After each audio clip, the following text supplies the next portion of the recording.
name is Polly Von Thaden. My oldest son was born in the fall of 1988, and we started vaccinating him when he was 2 months old. Starting at 2 months, starting with ear infections and everything. And so we periodically saw his pediatrician as a direct result, almost monthly, for antibiotics and whatnot like that, and of course giving him Tylenol for these things. But I went in for a WIC appointment, and the WIC nurse there, he was 18 months old at the time, bullied me into catching him up to the schedule. I told her what my pediatrician, had this kind of schedule he had us on and everything, and she was like, well, I have a college education, you're just high school educated, you don't know anything. And so my gut told me to grab my child and run, and I beat myself up for it every day that I didn't. But that day, before we even left the office, he ended up getting the DTP, the OPV, and the MMR all at once. And that was on May 24th of 1988. And before we even left the office, he had swelling at the injection sites, and he was starting to high-pitched screaming. And the nurse was like, oh, this happened, this is just normal, just give him Tylenol, he'll settle back down, don't worry about it. About 24 hours later, I ended up calling the WIC office saying, hey, we've got a problem here, he's running a fever, and her response was to give him more Tylenol, and things will be okay, he'll settle down, don't worry about it. It just got progressively worse. The screaming, he screamed until he passed out from exhaustion, and then he would wake up screaming again. And I finally ended up taking him to his pediatrician, and the second we got in the office and I told him what happened, he called it exactly for what it was, and that was a vaccine injury. He was not a happy camper with what the WIC nurse did, and he sent his nurse to go contact a neurologist, and the neurologist, it's like, she gets to bypass everybody in the office. I want her to be seen immediately. Don't hesitate or anything like that. In the meantime, he got on the phone with the WIC office, and he called and asked to speak with the nurse while he said, while I'm still in the office with him. And he flat out asked her, who in the hell do you think you are circumventing the care of my patient? She told you that I had her on a delayed schedule, and here you caught her son up, and now her son's going to a neurologist over this. And of course, she made her excuses. And he said he was going to file a formal complaint, and I don't know if it ever happened because I was so involved with what, the doctors and everything with my son. I went to the neurologist's office, we walked in, and immediately he says, nope, go straight to the hospital, we're admitting him. And then he ended up in ICU for almost a week, and he was fighting for his life. When he came out of the hospital, he had lost his ability to walk, talk, and feed himself. And this was a child who was walking by the time he was 9 months old. And that he was clearly enunciating the scientific names of dinosaurs by the time he was 15 months old. And at 16 months, we were potty training him. And because of his inner ear infections, all of this was noted in his medical file. So it wasn't just my say-so, it was also a medical doctor's say-so that all this was happening. And then for him to lose all those abilities, we ended up having to go through occupational and physical therapy, years of that, and of course I trusted the doctors some more, and their reaction was throw medication at me, and it wasn't helping anything. It was just hiding the symptoms as opposing to addressing the symptoms. And so I don't know how my son managed to come out of it like he did. We are one of the very fortunate families to have won a settlement from the vaccine injury courts. And we just barely managed to get the filing deadline. My daycare worker's husband worked for CPS, doing foster children, transporting them. And when he wasn't doing that, he was filing their paperwork, and he knew about my son, and he came across this memo about the National Childhood Vaccine Injury Act and the compensation program. And he made a copy of that memo, and he took it home to his wife, who gave it to me, and that's how I found out about the program. Otherwise, we'd have missed the filing deadline. It took them 6 months to finally review the case. Hands down, they accepted it as a vaccine injury.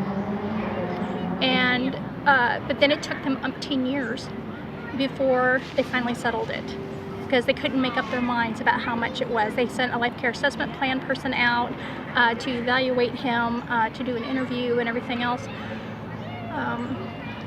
And then the program finally sent me a letter saying, we're going to settle it on this date. But then as it drew closer to that date, they then sent me another letter saying, oh, no, we're going to postpone it for up to another year. How many years in all did you wait? It was 3.5 years in all that we waited for, from the time that they accepted our claim until they finally settled it. And the only reason why they ended up settling it is because I got desperate, and my grandmother, my great-grandparents knew Norman Lamb in Oklahoma. He was a senator at the time, at one point, and they were really good friends with him. And then my grandmother knew Ed Long, who was also a senator in Oklahoma. And this is where it all started, was in Oklahoma. So I called them up and left messages with their staff. And it wasn't 15, 20 minutes later, I got a phone call back.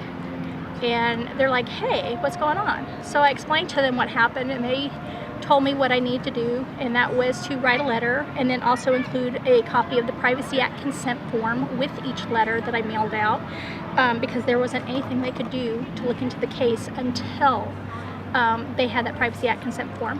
So I got on the horn and I wrote letters to all the senators and congressmen I could think of from Oklahoma, and I was living in Arizona at the time, so I contacted them too. And by the time it was all said and done, I ended up with 13 congressmen and senators looking into our case, and bam, it was settled. They're like, okay, we're done. And I don't know if I shot myself in the foot for the settlement or what, but I was desperate for the funds because we couldn't get insurance on my son to cover everything that he needed.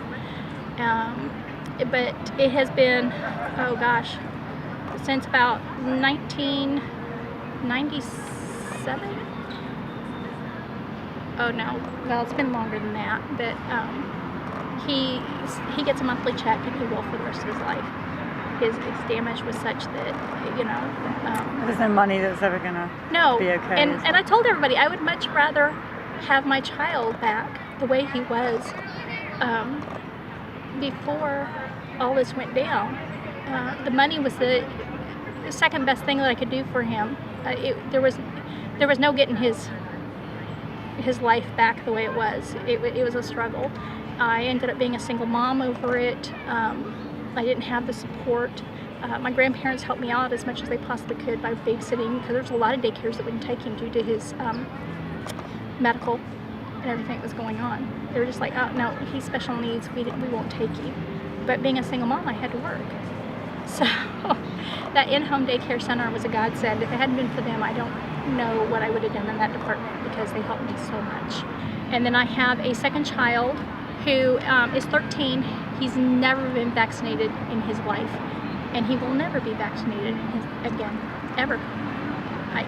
The first doctor told me when he claimed vaccine injury that I should never vaccinate my future children, because the odds are it runs in families, and I would have a second one probably a vaccine injured too. So I took it to heart, and my children are almost 17 years apart, and I always thought I'd have another one sooner, but it wasn't in the plans. So I had the second one, and he's never been vaxxed. And I took my husband, he's not the biological father of my oldest, took him to see the movie Vaxxed on Mother's Day, and he walked out of there. Thank God we didn't vaccinate our son.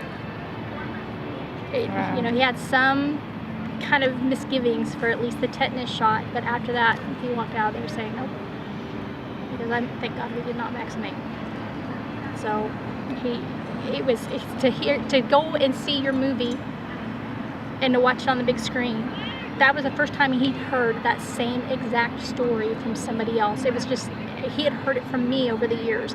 He didn't come into our lives until my oldest was 9, and he saw the IEP meetings that I had to go through, and all the doctor appointments. He attended them with me when we got serious, and so he saw that aspect of it, but he wasn't there for the early part of it.